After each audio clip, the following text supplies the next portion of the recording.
Hello बच्चों, कैसे हैं आप। आपका जीव विज्ञान की क्लास में स्वागत है।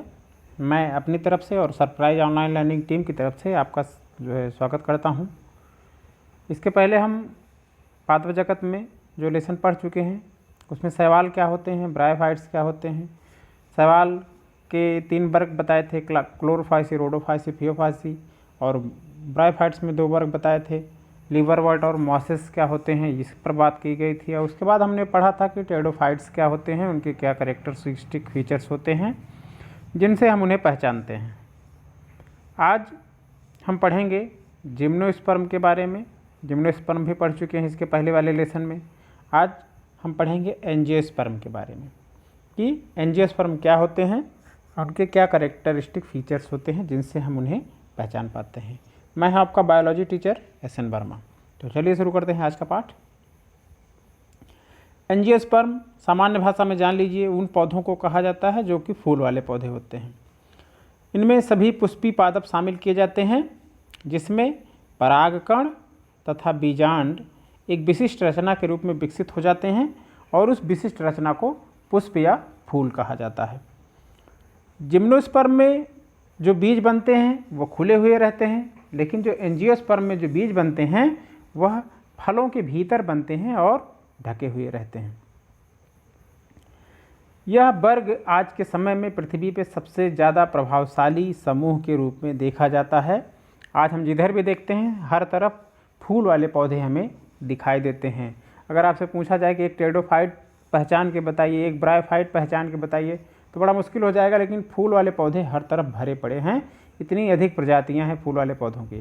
तो इस समय की सबसे प्रभावशाली जाति जो है वह एंजियोस्पर्म की है। जिधर देखें उधर ही फूल वाले पौधे हैं।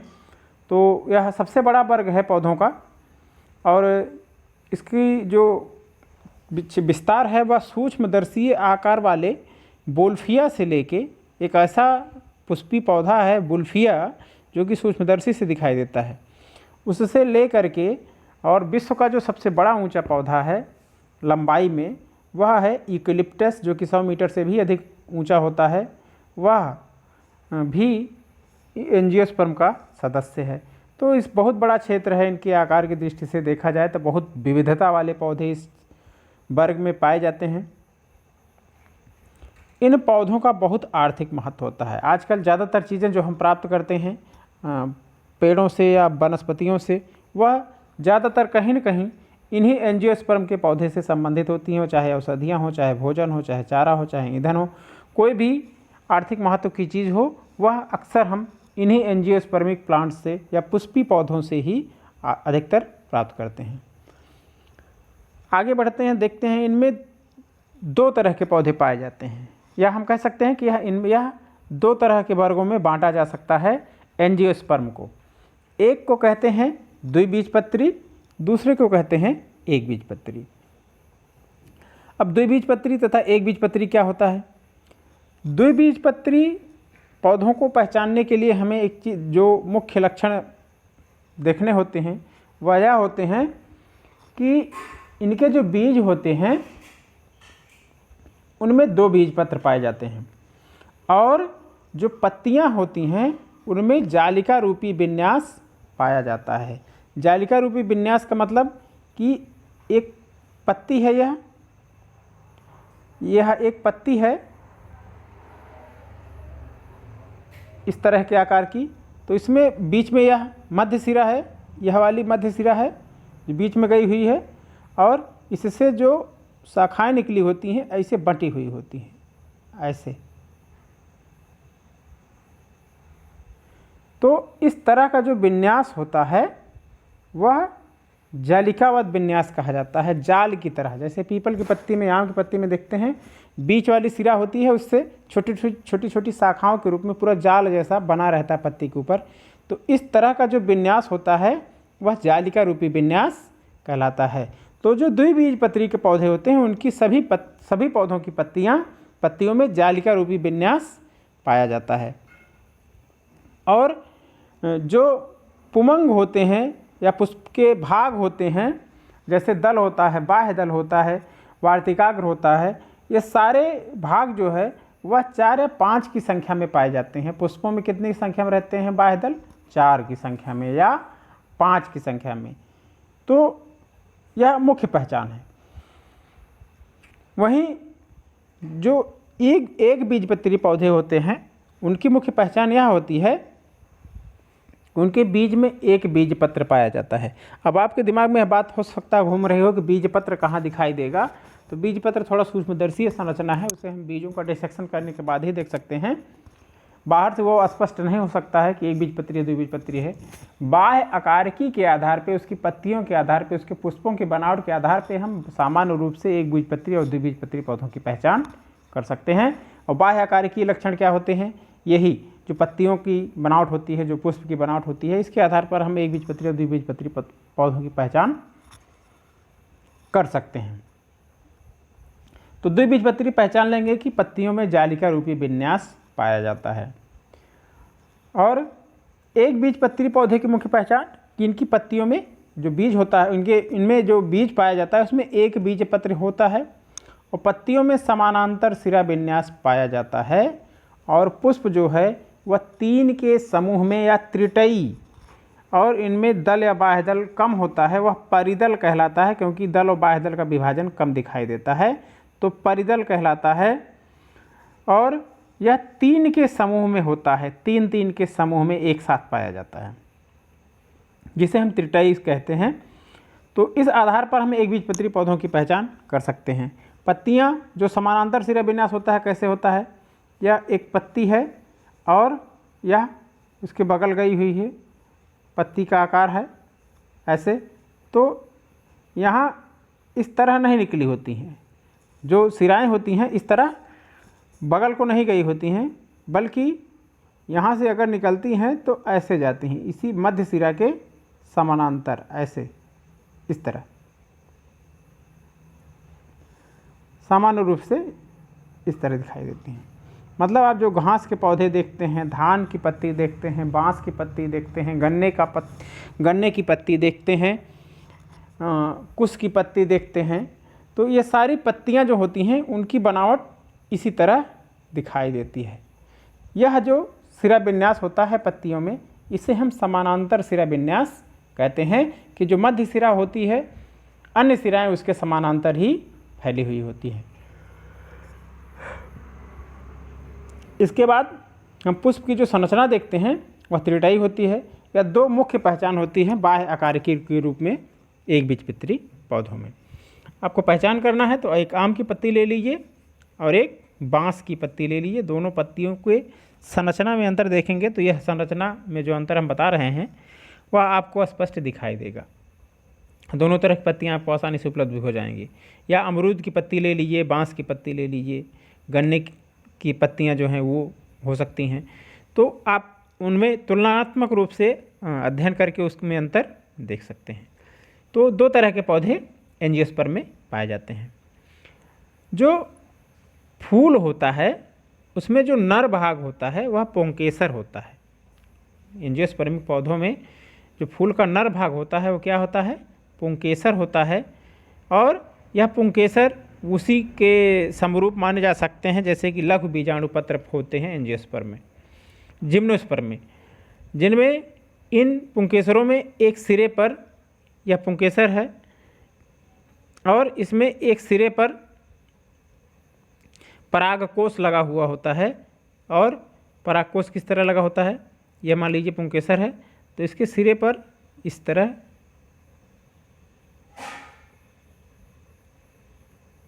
ऐसे परागकोश जुड़ा हुआ रहता है।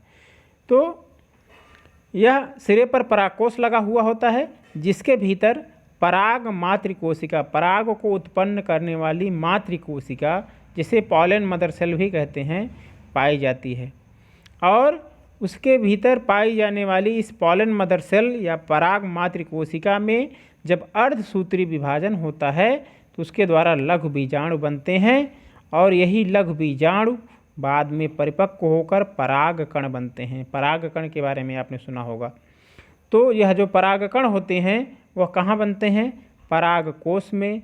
और परागकोश में इन्हें कौन बनाता है? परागकोश के भीतर पाई जाने वाली पराग मातृकोशिका जो होती है उसमें जब अर्धसूत्री विभाजन होता है तो उससे लघु बीजाणु बनते हैं जो कि परिपक्व होकर परागकण के रूप में बाहर निकलते हैं।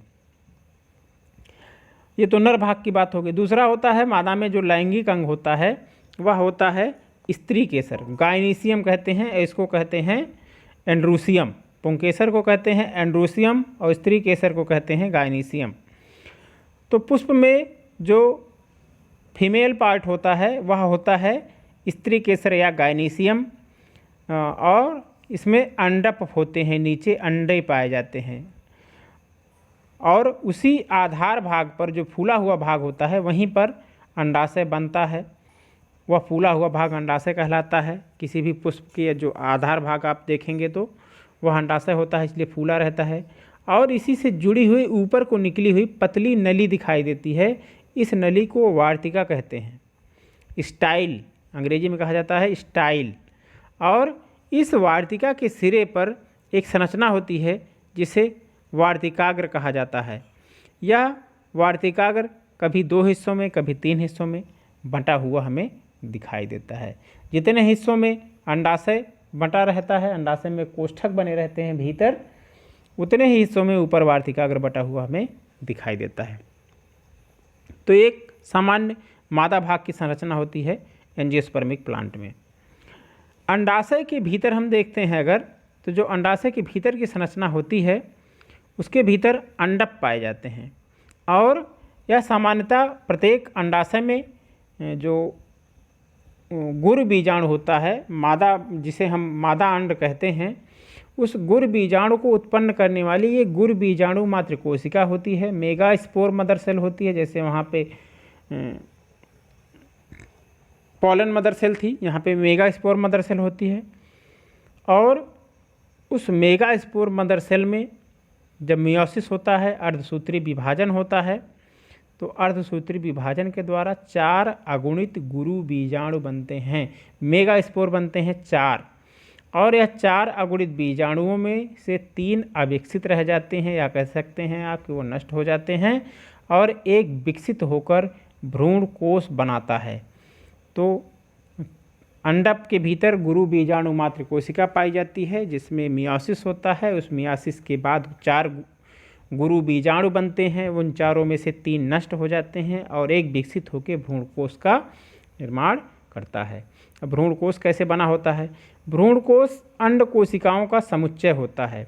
अंड, इसमें कोशिकाओं के अंड समुच्चय होते हैं, कई समुच्चय पाए जाते हैं।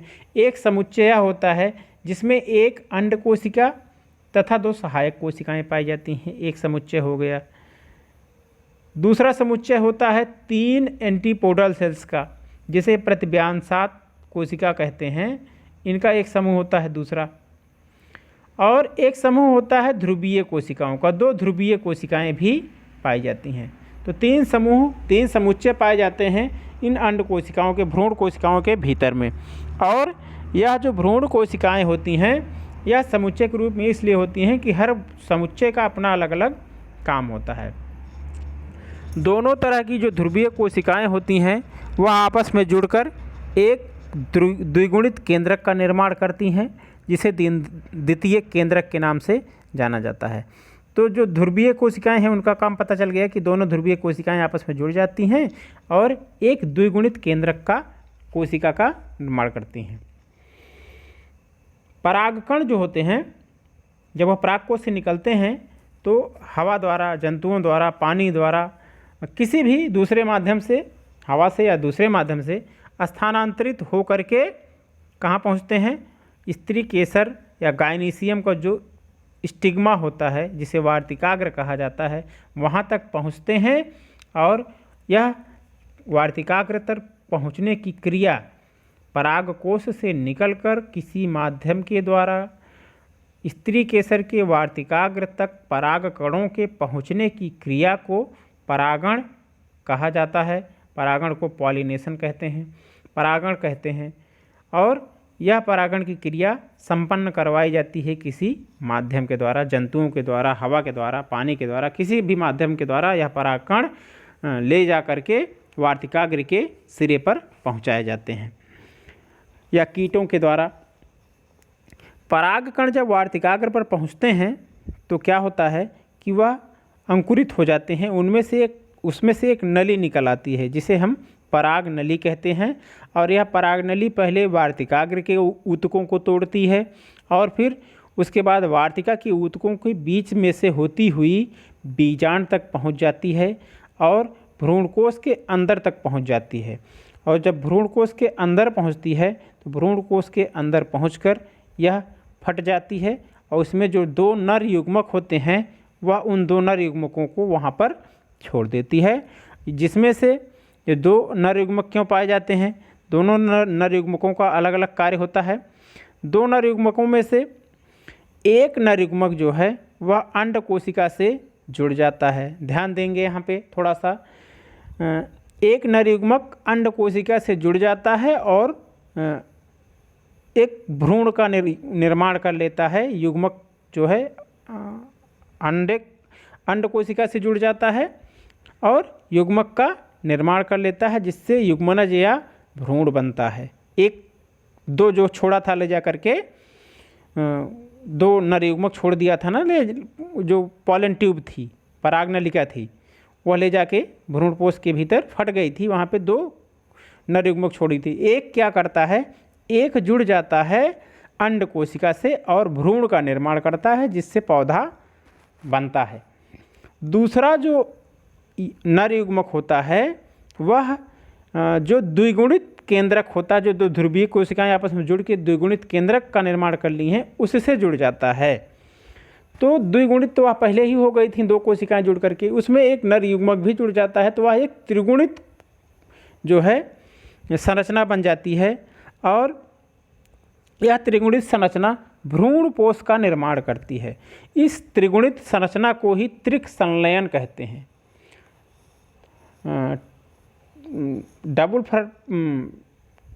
त्रिक संलयन के नाम से इसे हम जानते हैं क्योंकि इसमें तीन केंद्रक आपस में जुड़े हुए होते हैं।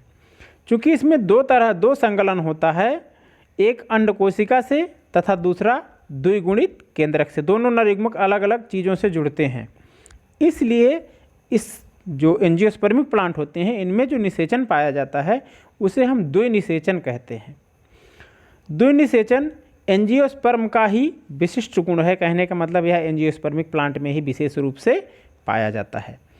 युग्मनज भ्रूण एक या द्विबीजपत्री में जो विकसित होता है और जो है वह पौधे के रूप में विकसित होता है भ्रूण, और जो प्राथमिक भ्रूणपोष बना होता है या त्रिगुणित, वह केंद्रक भ्रूणपोष में विकसित हो जाता है जो कि भ्रूण को पोषण प्रदान करता है। या त्रिगुणित जो भ्रूण को संलयन हुआ है वह क्या करता है, वह भ्रूणपोष का निर्माण करता है और यह भ्रूणपोष विघटित हो करके उसके लिए भोजन का काम करता है जो कि भ्रूण विकसित हो रहा होता है किसी बीज के भीतर। तो बीजांड बीज में परिवर्तित हो जाता है और जो अंडाशय होता है उसके चारों ओर की संरचना वह बाद में फल में परिवर्तित हो जाती है। और निषेचन के बाद जो दूसरी कोशिकाएं, सहायक कोशिकाएं और एंटीपोडल सेल्स होती हैं वह ख़त्म हो जाती हैं और इसका जीवन चक्र पूरा हो जाता है। चित्र के माध्यम से देख रहे हैं इसको हम कि कैसे जो है बनता है, लाइफ साइकिल चलती है। यह आपका एक पौधा है या पूरा पौधा क्या है, बीजाणु उद्भिद है। या पूरा पौधा कैसा है, बीजाणु उद्भिद है। इसमें पुष्प निकले हुए हैं और यह पुष्प में दो तरह के अंग पाए जाते हैं, एक होता है नर अंग और दूसरा होता है मादा अंग। तो इसमें नर अंग जिसमें परागकोश होता है, परागकण बनते हैं, दूसरा होता है मादा भाग जिसमें नीचे अंडाशय होता है और यह वार्तिका है, ऊपर वार्तिकाग्र होता है। और दोनों में अलग अलग तरह के युग्मकों का निर्माण होता है।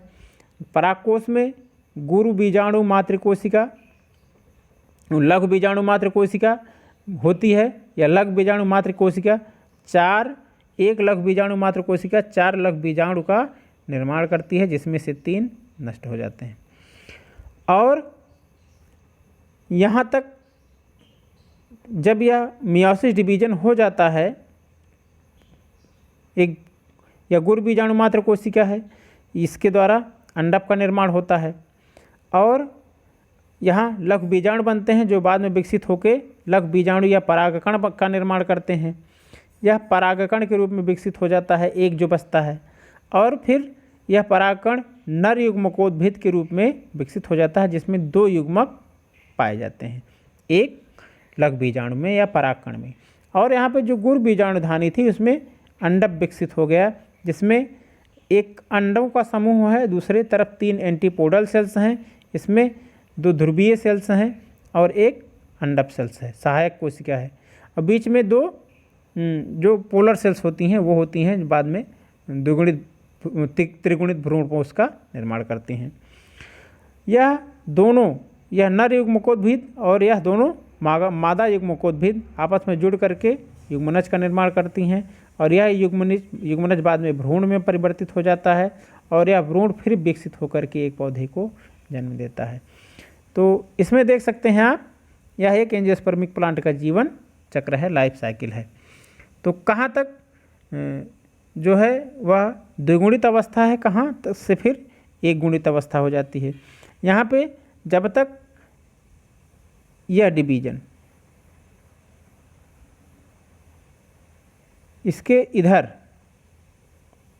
जितनी संरचनाएं हैं वह सब क्या है, यन है, अगुणित हैं, लिखा है युग्मकोद्भिद संतति यन, और इसके इधर जितनी है ये यहाँ से यहाँ तक ये सभी जो हैं वह 2n है, द्विगुणित संतति हैं। तो यह जो परिवर्तन होता रहता है n फिर 2n, 2n से फिर n, यह पीढ़ी एकांतरण कहलाता है। इसको हम आगे के चैप्टर में पढ़ेंगे।